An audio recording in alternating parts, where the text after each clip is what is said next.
Welcome to Unstuck TV, where we share stories of people who have faced great adversity and emerged as leaders. And today is no exception to that. So before we get started, we have a lot of really interesting things going on in our Unstuck world. So Cheryl, update us on what you have going on. And you have a new book out? I do. I'm working on a new book that will be out on March 15th, assuming that I actually sit down and start writing really quickly. But it'll be out shortly. And yeah, you know what? There is so much going on that I can't even think of it right now. So both of us have new books. Mine should be ready by our next conference, which will be March 31st. And today we have a special guest with us. Now, one of the people that you're looking at today is you can see on stage at the Heart Rack at the Magic Mike show. Now, I'm not at liberty to say who it is, but one of the guys up here. But I can tell you that you'll be able to see all three of us on stage at the Unstuck Happiness Conference on March 31st. We don't have to dance, do we? At Alexis Park. You do anyway. It's true. I've never seen you not dance. Yeah, so. No, that's a good point. Okay. But the other one that might dance would be our guest, Matt Mortensen. How you doing, Matt? I'm really good. Thank you for having me. I'm excited to be here. Awesome. So we met Matt. I met Matt about a week ago. He was referred to me as a speaker for Unstuck, and he had a very interesting story to share. And we're going to find out a little bit about his story now, and you'll hear the full thing on the 31st. So, absolutely. Tell us your story. So my story about being stuck started when I was about 22 years old, and I was making poor decisions in my life. All these little decisions that I was making wasn't taking me down the path that I wanted to go. I was surrounding myself with the wrong people. I was doing the wrong things. And ultimately, I was spending too much time in bars drinking alcohol. On one particular night, I made the decision to drink too much alcohol and got in my car, got behind the wheel of my car, and drove. So I knew I only had to go a few short blocks, and I thought that I would be okay. But unfortunately, I was trying to park my car, and I crashed into two other cars. I got out of my car, I fell face first down on the pavement, vomited all over myself, and that's where I stayed. I laid there until somebody came across me. They saw me, they called the police, they came and got me, and kicking and screaming, I went with them away to jail for 24 hours. I don't remember any of this. I remember pieces of it, but mostly I am getting this information from the police report that was filed. And waking up in that jail cell alone was the scariest moment of my life. So sitting in there, I had no idea why I was there. I knew I did something seriously wrong. And in that moment, I knew that I needed to change a lot of what I was doing in my life. I needed to change the choices that I was making. I needed to change the people that I was surrounding myself with. And I didn't want that to become my life. And in that moment, I realized that this could be the rest of my life. I am making choices that could potentially keep me in jail for the rest of my life, and that's not the path that I wanted to go down at all. So that was one of the most life-changing moments I've ever had, was sitting in there and realizing that, look, I got to change a lot of things that I'm doing in my life. And you're lucky that you had that moment. I know several people that have had similar stories and have not been able to make that change. So it's pretty awesome that you were able to move from that. Yeah. I mean, I knew that I wanted more. And I think a lot of people want more, and sometimes they don't know how to get there. So, I mean, from a lot of things that I've been taught and learning that I've gone through, I've found out how to get to where I wanted to go. So what advice do you have for people that are trying to get there?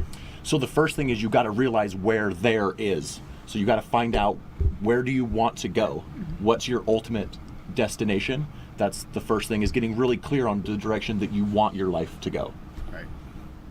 And I refer to that as defining your ideals, deciding exactly what you want so that you can go for it. Yeah. What made you realize, I mean, I know the incident is what brought you to the realization, but tell us a little bit about what your goals were just prior to that and how it shifted.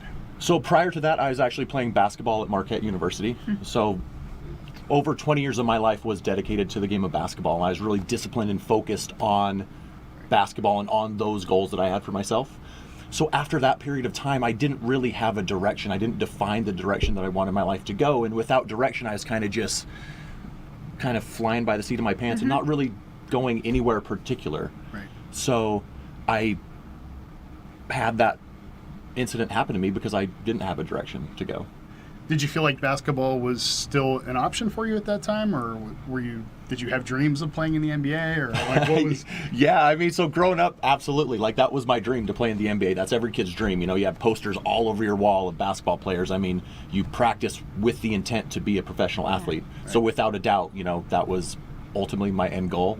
I think there becomes a ceiling on everybody's career where they realize, you know, hey, these guys in the NBA are incredibly talented, right, and I'm not quite there.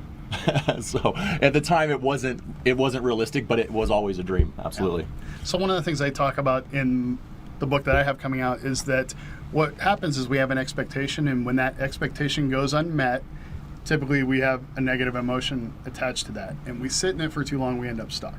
Yes. And one way that we try to get unstuck is we look for distractions, and often those distractions come in forms of, you know, self-destructive behavior like alcohol, drug abuse, other behaviors that are just unhealthy. And if we can't pivot and move from that quick enough, we find ourselves literally stuck. Yes, absolutely. That's exactly what happened to me. I mean, I was distracting myself with other behaviors that weren't uplifting and weren't taking me in any good direction at all. So when you hit rock bottom. Yes. I feel like you should have the police report framed in your house just to remember that. But what were your first steps? What did you do to get out of there? So my first step was becoming aware of the fact that I needed to take control of my life, because I was blaming people. I was blaming everybody for the circumstances that were going on in my life. Mm-hmm. So realizing that, look, I did this to myself. Nobody else made me do any of this. And if I did this to myself, I can take myself out of it. So just the first step, I think, is becoming aware that, look, you're in control of your life. You're in control of the choices you make. And if you want to go a different direction in your life, you absolutely have that power within yourself. Nobody is holding you back but you. So what sparked your passion to share this message with others? Because playing basketball, I've always been a part of a team. I've always enjoyed the teamwork aspect of working together to get to a common goal. Mm-hmm. So I know that I have a story that I want to share with people, and I have the skills and the techniques and the strategies to help people.